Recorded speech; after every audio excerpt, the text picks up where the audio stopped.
Okay, Bismillahirrahmanirrahim. Nahmaduhu wa nusalli ala Rasulil Kareem. The new link is there. Now let me post the new link also.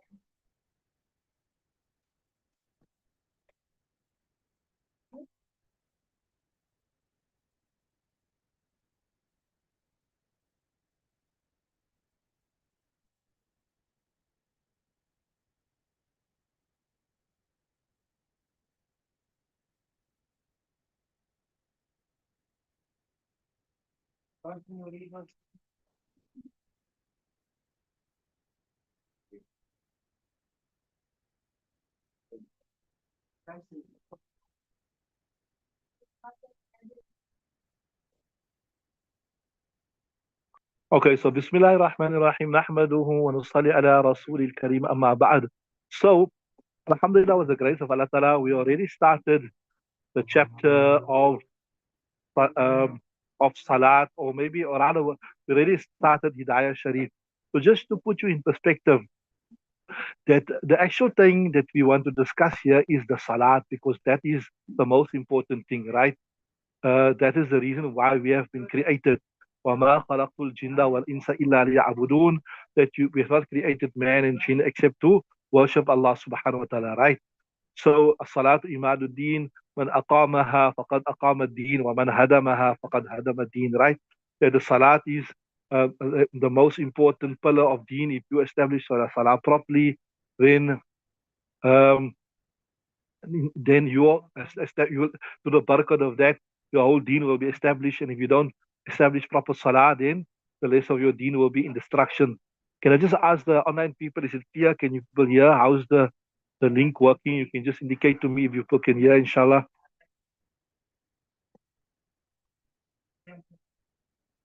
Is it clear? Can you people hear what's happening?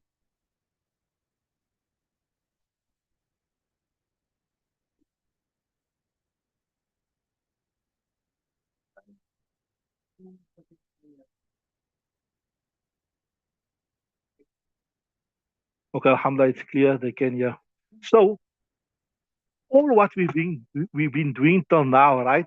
It is the build up to the actual chapter of Salah, right? We know that in order to Salah, you have to have your taharat.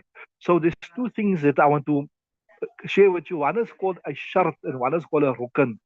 A shart is the requirement before the actual action. Like how Salah, before you can read Salah, you have to have clean body, clean place, clean clothes, etc. You have to be free from hadath akbar. You have to be free from hadath asghar, etc., etc. So those conditions that precede an ibadat are called the shurut, right? So till now we have been, as I said, we all building up to the actual action of salat, and we have been discussing all the shurut of salat, right? In the other word, which I want to share, which is called rukn. Rukn is that integral part of the actual ibadat. So till now, we haven't discussed the arkat of salat. We've discussed all those conditions that are necessary before the actual ibadat. That is having a clean place, being pure. Uh, and one of the conditions also for salat, before you do the actual salah, is to do it in the correct time. Is to do it in the correct time. Salat done out of its correct time will not be correct. It will not be valid. So from amongst the many shurut, from the conditions for your salat to be valid, from amongst the other things is the correct time. Yes, we will be doing Babul Mawaqiti. Babul, the chapter of the times of salat.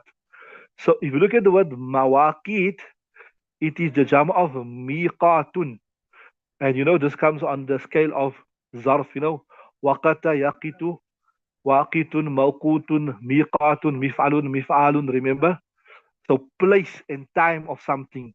And the plural is the plural of miqat is mawaqit. So the times of your salah, right? So mawaqit, jama of miqat.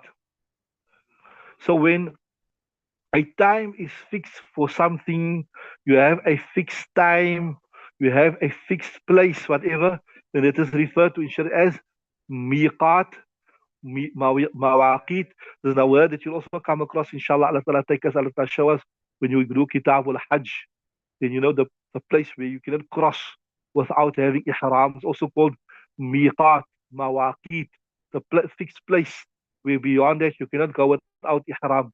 Allah Ta'ala show us that also, that bab. We can do that bab, inshallah. So this means the fixed times of your salat.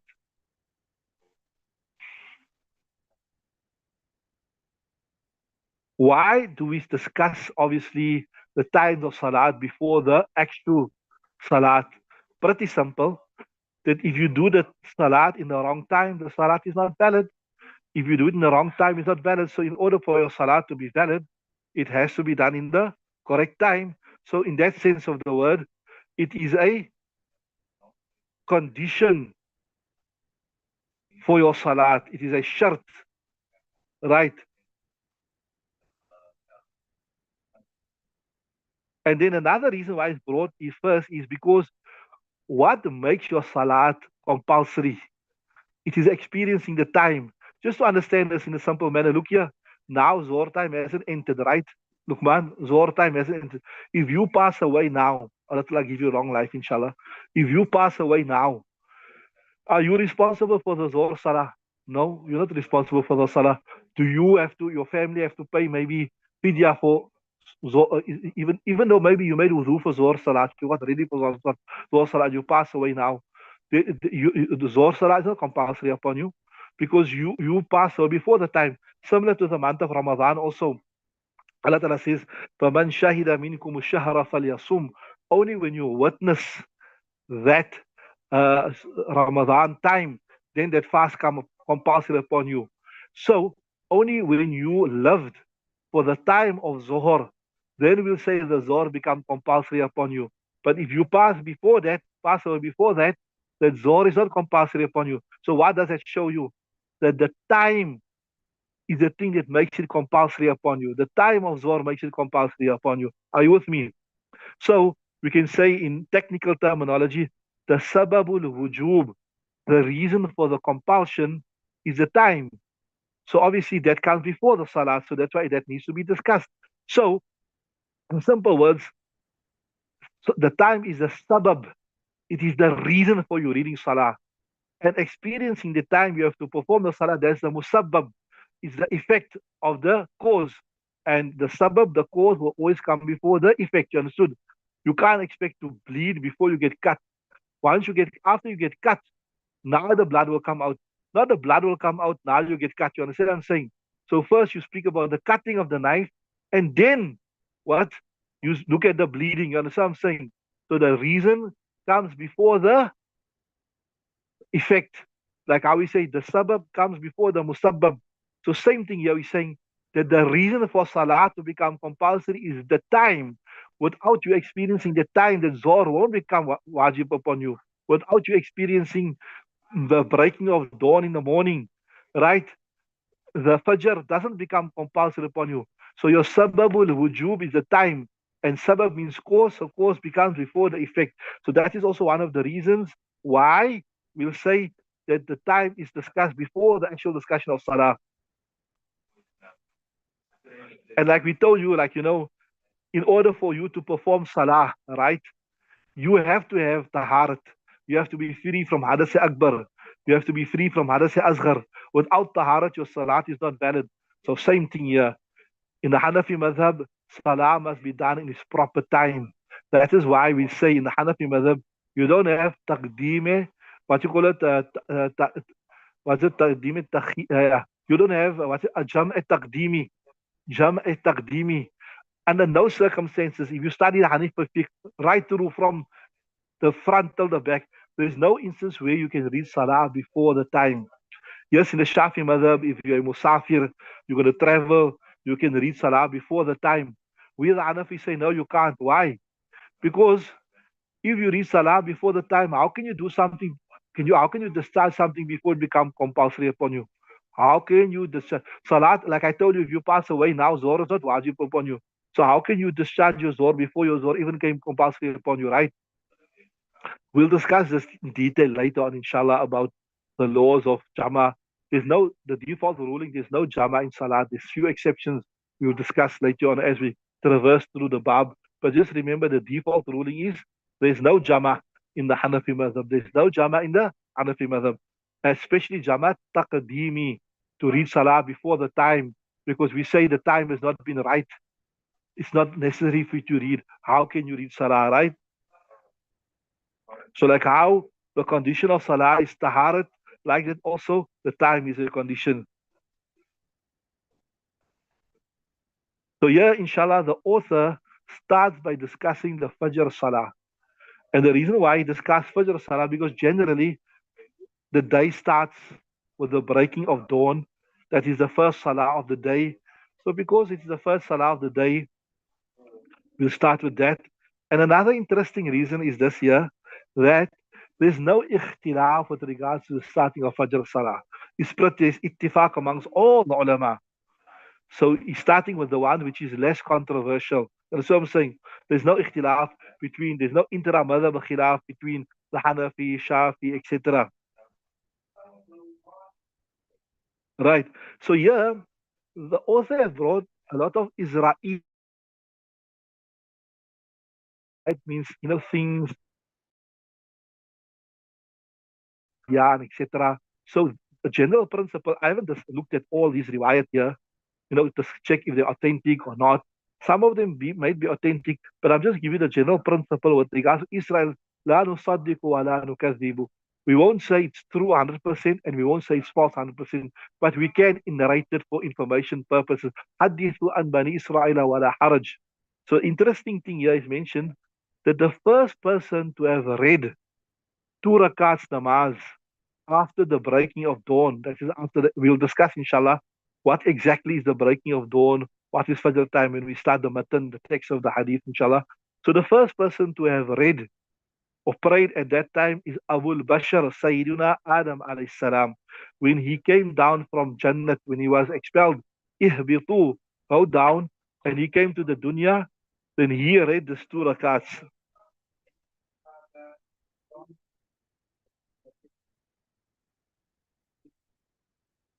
The interesting part we mentioned here, when he came down from Jannat, it was dark. It was dark.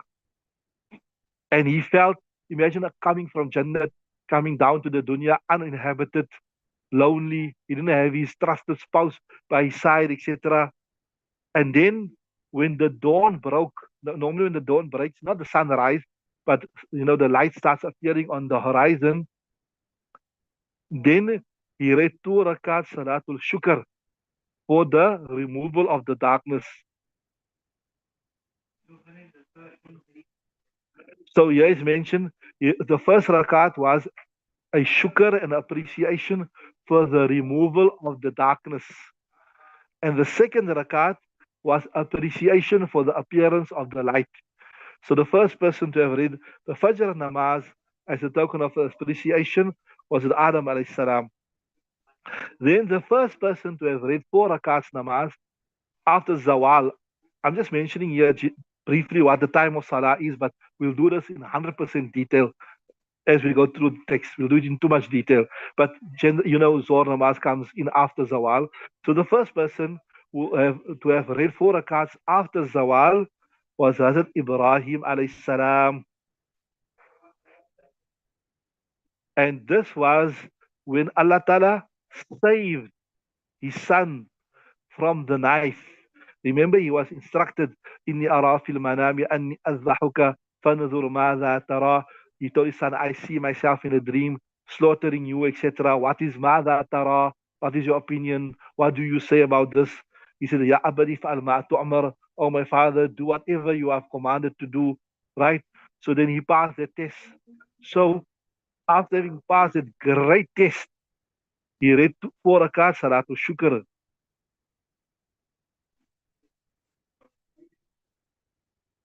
It was mentioned here that the first of the 4 rakats was for the bravery of his son, appreciation that his son was ready to make takmil of the commandment of Allah Ta'ala.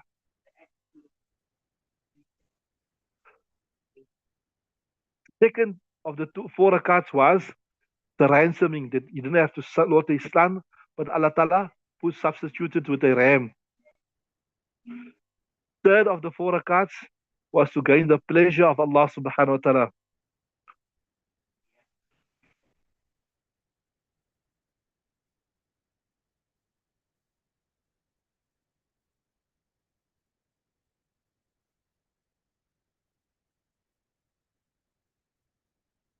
And the fourth rakat was for shukr for the patience of his son. So here also the D salat was not compulsory. So as Ibrahim alayhi salam read the 4 rakat shukr at this point in time. And obviously for us it's farz, right?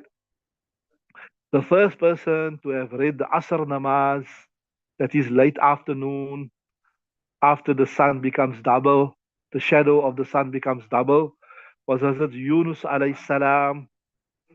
And he also read this 4 rakats after having been delivered from the belly of the whale. فَالْتَقَمَهُ الْحُوتُ وَهُوَ مُلِيمٌ. That iltaqama means to make a morsel, to swallow.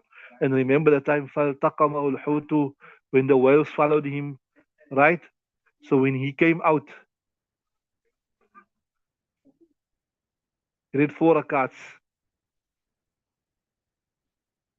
So here is mentioned the first rakat was as an appreciation for coming out of the belly of the whale. And then also remember, he made a mistake. He left his town before he got instruction. When he got a hint that the azab is coming, he left this place. While Allah Ta'ala didn't give the express instruction. So for that reason, he was tested by being swallowed by the whale, remember? So this first rakat was also an appreciation for coming out of the stomach of the whale.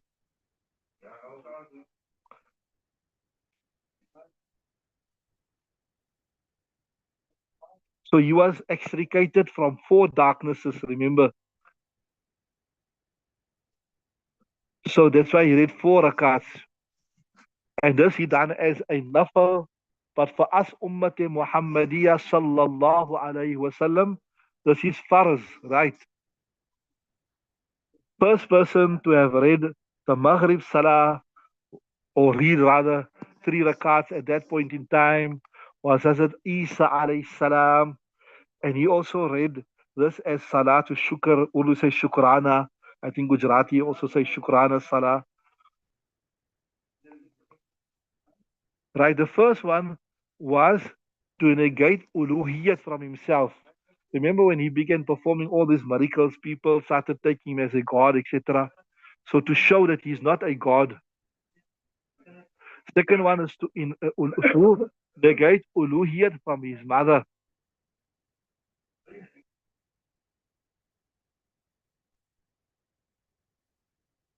And the third one was to establish godhood or the service divinity for Allah subhanahu wa ta'ala. Before Musa alayhi salam, nobody read 4 rakats at the time of Isha. The first person to have read 4 rakats at this time was Musa alayhi salam. When he came out of Midian and he lost the road, remember we done this in detail. You know, after he slapped that Coptic and he didn't intend by mistake, he killed the Coptic, right? Then he was worried and he left. He fled from there. He got lost. He had four, so he had 4 fears. He didn't have a wife. He had a fear for his brother Harun alayhi salam. He was fearing his enemy, Fir'aun, and fear for his children.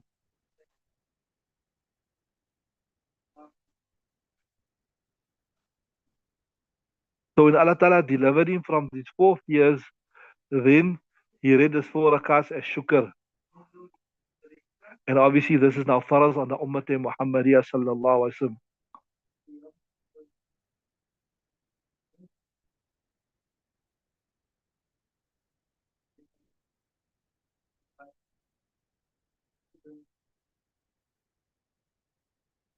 So I told you this appears to be mostly, you can say, Israeli riwayats. You can narrate it for the sake of interest, but we won't say it is 100% correct.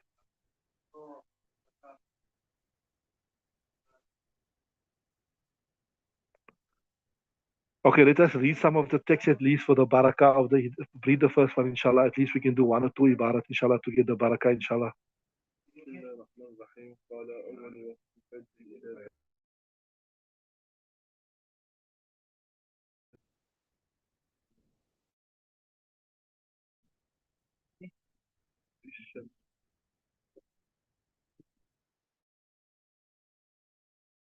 Right. Bismillah ar-Rahman ar-Rahim. Let the time is almost up, but at least let us do some of the text of Sahih Hidaayah. Bismillah ar-Rahman ar-Rahim. أول وقت الفجر إذا طلع الفجر الثاني وهو المعترض في الأفق. The first time of Fajr is when the Fajr rises, right? In simple words, the second Fajr, وهو المعترض في الأفق, and it is the breathwise thing in the horizon. Explain. You got al-baya. Oh, perfect. It makes more sense. Jazakallah for that. I got here wal mu'tarid. Doesn't make sense. Wal bayad al mu'tarid. Okay, let me explain it first and I'll fit it again into the kitab. Okay, Bismillahir Rahmanir Rahim. So, if you look at the night, there are different lights that appear at different times on the horizon. I remember there was one alim, they was saying that if you look at the Kutub Fiqh, they only speak about two things, normally the Subh Sadiq and the Subh Kadhib. But other than that, if you look, there are so many different lights that appear. And if you look at the books of astronomy, in previous days, people who would use the stars to travel at night. You got the light which, the maritime seafarers, they would use that, etc. There's about, from what analysts, they say up to 15 to 20 different lights that appear during the course of the night. Now, another thing I want to mention to you. So today, if we look for these lights, before I explain what the light is, we might not really see it for two reasons. One reason is this here, that we're not accustomed to looking for those lights. We haven't been trained to see it, so we don't know it. And another reason is today there's a lot of light pollution, right? There's a lot of light pollution. So you won't see that fine light on the horizon. But if you go to a place, you go out of P, you must just notice, I don't even notice this. Like, if you like in a built up place like P or maybe Joburg, whatever, the moment you go on a clear night out to a countryside, you will see a significant jump in the number of the stars in the sky. I remember when we went to Drakensberg once, we were amazed at the clear night at the amount of stars you could see in the sky because there's no light pollution. So the night is much more clearer, or the sky is much more clearer, so you can see much more stars. So if you are in a place where there is a lot of light and there's light pollution, it might be a bit difficult to see it, right? But inshallah, if you take out the time to wake up, there are many people, and you try to, inshallah, if you go to a place where there isn't so much light pollution, inshallah, you will see it, right? So before we jump into the text, see, one is called as-subhul kadhib, which literally translates as the false dawn or the false morning, right? So in the night time, or just maybe a few minutes or half an hour before the actual break of dawn, there is a light that appears on the horizon. But this light is more like, you can say, a vertical light, like a large column. So that is not the one that signifies the entry time of Fajr. It's not that one. It is not that one. It is the across the horizon. It is the one that spreads across the horizon. So that is which we term as as-subh sadiq. That is the real entry time of Fajr. Right. That's one thing. Another thing I want to tell you is, that actually the sun don't move. We move away from the sun. It's as the earth turn, it's our location. We far away from the sun, so we get no light. As we move closer to the sun, even though we got no direct exposure, but we already start benefiting from the light of the sun. You understand what I'm saying? That is why before the sun actually appears on the horizon, before the horizon, we see some light already coming. You understand what I'm saying? And that starts the entry time. This relationship of the angle to the sun, this is also mentioned, is measured in degrees. Is also measured in degrees. But now, technically speaking, we don't worry about their degrees because we here, as per the Quran and the Hadith, etc., etc., we worried about whether we can see the dawn, whether we can't see the dawn. Are you with me? 100% with me. But now, what the ulama have done is they have measured this. They told you that if the earth is, I can't remember exactly, I know this is discussed a lot on the Mufti chats because there's a lot of ikhtilaf in this masla in UK, there's a lot of ikhtilaf in this masla in North America. There's difference of opinion when does the Fajr time because it's very cloudy and all that type of thing. You can't see it literally with the eye. So there's difference of the opinion amongst the ulama when exactly does Fajr time. So that's why you see certain group of ulama in UK or they say Fajr time comes at I don't know the exact number, I'm just giving a number. It comes at 2 degrees. That means when the earth is a certain angle away from the sun. And other ulama say no, the sun,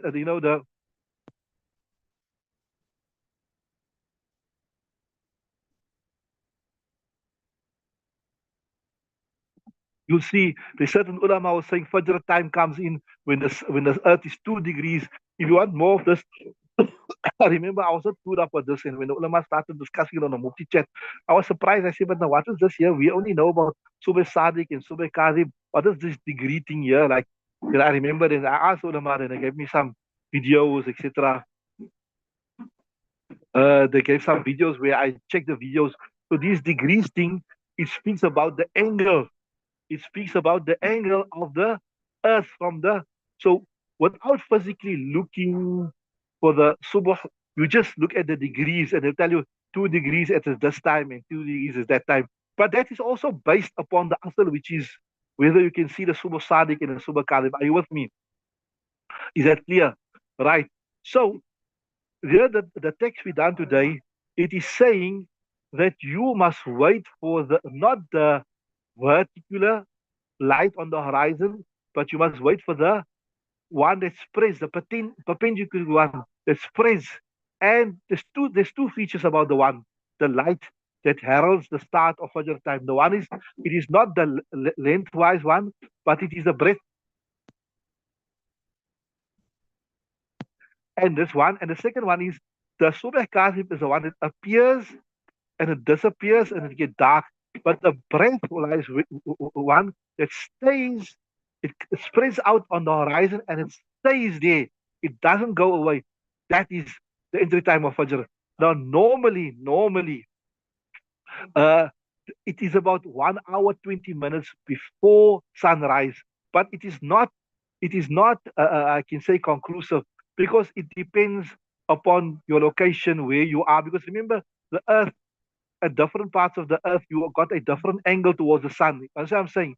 Like it's simple to understand is if I put a light here and I put a ball here, right? So if something on top of the ball is a different angle, at the bottom of the angle of the ball is a different angle. So the light catches later, all that type of thing. That's what I'm saying. The same thing, the earth spherical. So and obviously we know winter, summer, the earth tilts slightly, etc. So generally, you can work on 1 hour 20 minutes, right? But as I said, it could differ with regards to season. It could differ with regards to place. So if you are traveling, okay, but nowadays it's so easy. You just Google. There's so many apps. But like in previous times, you are traveling. You got no phone with you. You got no information with you. Then if like an hour's time before sunrise, you read your Fajr namaz for 40 minutes. You are safe. And like 1.5 hours before that, you stop your eating, you stop your drinking. If you can see it with your naked eye, it's good. But I mean, if you're not trying to do that, but you just follow that, this is now for a person who got no access to any phone or you got no access to any information. He's going to purely rely on a watch, or he's going to then. In most cases, if you stop your eating and drinking about 1 hour, 1.5 hours, or 1 hour 45 minutes before sunrise, you're safe because it won't go beyond that. And then if you read your Fajr between an hour and obviously just before sunrise, then you are safe. So even without having any times or without being able to identify from the horizon, if you follow on these guidelines I gave you, you sort it out, right? Okay, we'll stop there tomorrow and then we'll just build upon this and we'll continue. Well, subhanallah wa bihamdihi, subhanakallah wa bihamdika. نشهد أن لا إله إلا أنت نستغفرك ونتوب إليك. Is the phone charged? Must be charged.